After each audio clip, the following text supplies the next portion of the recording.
The U.S. Trade Representative is doubling down on threats to Canada, repeating comments today that the U.S. could withdraw from its trade deal with Canada and Mexico.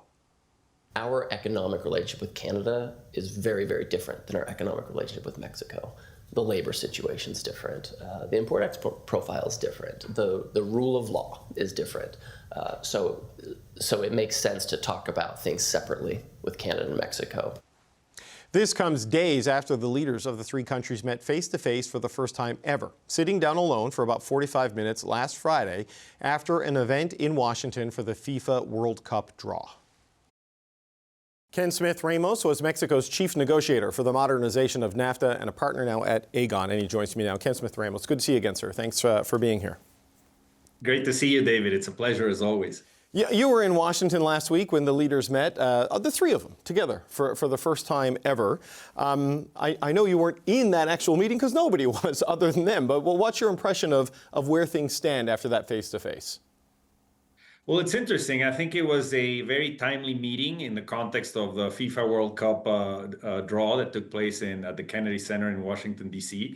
It was a good opportunity for the three heads of state to appear together in a show of unity. This was all about sports, but at the end of the day, we know that there's a lot of body language and small talk that is very important that occurs when heads of state meet, and they had a short meeting afterwards as well. So I think that was positive. I was also encouraged by the way in the hearings that USTR did exactly last week on the USMCA, that there were so many positive comments from the U.S. private sector on the necessity to maintain the USMCA and to extend it. So hopefully we can start getting a bit more of critical mass within the United States in favor of the agreement, and that can, hopefully have an impact on the White House, which continues to talk about imposing tariffs, trade restrictions of all sorts. And so as we're heading into the USMCA review, I think it'll be very important for Mexico and Canada to continue working together and to do something that in the meetings that President Sheinbaum and Prime Minister Carney, they have already done, which is talk about not only how to strengthen the Mexico-Canada relationship, but also how to convince the United States that this agreement should continue to remain trilateral. Yes, and there's a big trade mission. Canada's going to Mexico in the new year, maybe the biggest trade mission ever between the two countries and one of Canada's biggest ever. So 2/3 of it is going pretty good on the relationship side. The body language seemed good between, the president, the prime minister, and the president. As you say, the testimony from the business groups, the data, the fact-based arguments. Yet here we are. Like in the days since then, there's been a threat of further tariffs on fertilizer, and there's no real sign yet of the resumption of formal talks. When she announced she was stepping down last night, our ambassador, Kirsten Hillman, basically said it's all going to roll into CUSMA now. Everything, the sectoral tariffs, the whole thing. Is that how you see it playing out from here? Yes, I agree. The strategy that the Mexican government has pursued has been to try since April of this year to negotiate its way out of the tariffs, the 3 blocks of tariffs that are imposed on Mexico and also on Canada. And I think most importantly, the Mexican government is trying to get some sort of agreement that in the future we will not be hit with more Section 232 investigations, because that can be a really big threat to the viability of many supply chains in North America if, despite having a trade agreement, we continue to be saddled with these tariffs. So it was impossible, I think, up to now to get rid of these tariffs.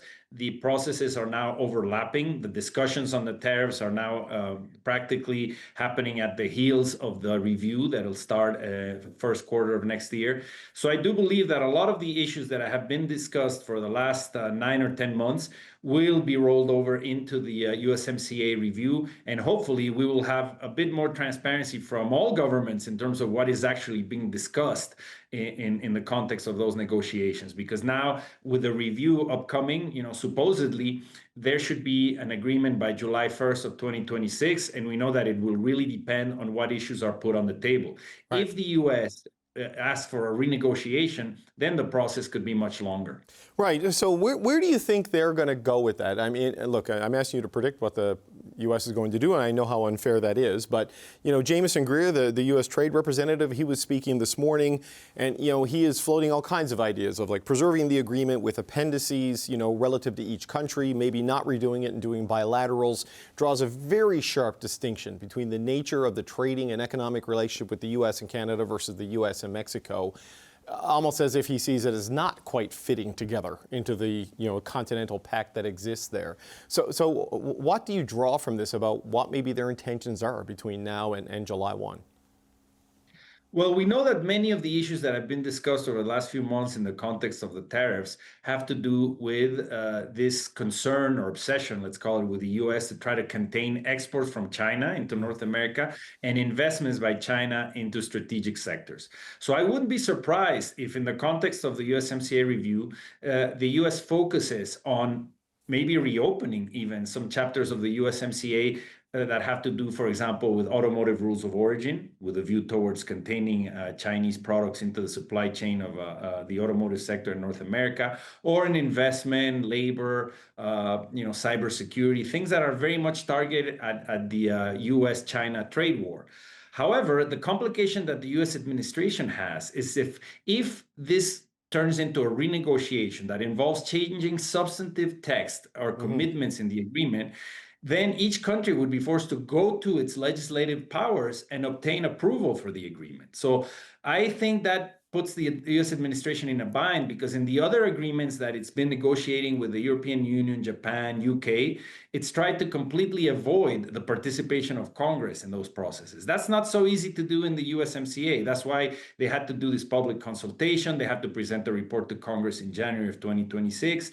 And so they're in between a rock and a hard place, because if they do want to make substantive changes to the agreement, that would imply a renegotiation. And I mean, not theoretically, but rather legally, they would have to go to the U.S. Congress to get a vote. Right. So on that, like even here, I mean, there are certain things we've seen Europe and the UK and other countries agree to that politically Canada cannot and will not agree to, right? Like 15 and 20% baseline tariffs coming from a continental free trade agreement. If that becomes the nature of the trade, politically it almost needs to be imposed on Canada rather than, agreed to. Where would Mexico be on something like that? I mean, how do you, if they are trying to, because the ambassador here, the U.S. ambassador, has said Canada needs to try to get into the lowest tariff bucket, which is like the 10% the UK signed on to, I believe. I mean, where is Mexico on something like that? How would it play politically in your country? Well, so far, our president has emphasized the importance of maintaining the agreement, and Secretary of Economy, Marcelo Ebrard, has emphasized the enormous benefits that having free trade in the region brings to all three economies. So I think probably what we will see is an opening position by Mexico, where the discussion on the USMCA review should start from the premise that we have in place a free trade agreement, and that having free trade across the board is what has benefited enormously the competitiveness of all three countries. If in the context of the negotiations, we actually get to a point where there is a landing zone that makes sense for Mexico, for Canada, in terms of accepting certain level of tariffs, that may very well happen. But I don't think that should be the opening position by Mexico, and I would venture to say by Canada as well. We should emphasize that the tariffs that the U.S. has imposed on both countries are illegal, as per the USMCA. There is a clear violation of the agreement, and that the tariffs should not be seen as the new normal, as the way forward in the agreement. So you place the bar at a high level so that in the course of the negotiation, you may obtain or be able to preserve full free trade, or at the very least, a very low level of tariffs. But if you come into the negotiation accepting tariffs, then you're in trouble, because the dynamic of the negotiating style of Trump is to ask for more and more and more. Well, and the divide and conquer thing, too. So just as a final point, I wonder, just based on what we heard from Jamieson Greer about the different natures of the relationships and the idea of doing side deals or bilaterals, I mean, do you think it's possible that they don't renew it and try to negotiate one-on-ones and use their economic might directly against Canada and directly against Mexico and separate the two from the main table? Do you think we could end up in that kind of a scenario?